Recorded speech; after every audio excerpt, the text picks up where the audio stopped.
Joel Embiid shakes off boos from French crowd. I see it as love and respect. Crowd at Stade Pierre Mauroy has been electric throughout the basketball competition at the Paris Olympics, especially when host nation France takes the court. But there's one player who hasn't gotten nearly as friendly a reception. Joel Embiid, who's been booed seemingly from the moment he stepped foot on French soil last month. The reason? The country Embiid's choosing to represent at these Olympics. Born in Cameroon and a naturalized citizen of both France and the United States, the former NBA MVP was eligible to play for all three national teams in Paris. But after careful deliberation, Embiid opted to play for Team USA. The place he's lived since high school, the place he's played his entire professional career, and the place his son was born in 2020.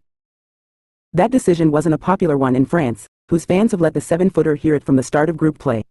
Not that Embiid's paid it much mind. In fact, he seems to be relishing it, even going so far as to egg the crowd on after a made basket against Puerto Rico on Saturday. That paled in comparison to the end of the game, when Embiid appeared to be running out the clock, only to amp up the crowd before trying a three from the center. Always loved it, Embiid said of being booed. A lot of people think it's hate. I see it as love and respect. If I wasn't an okay basketball player, I wouldn't receive that type of treatment. I see myself as being blessed. Of course, it helps when you call Philadelphia home and just played a playoff series against the Knicks in Madison Square Garden. I've seen worse, Embiid said. In Philly, they boo their own guys more than the opponents.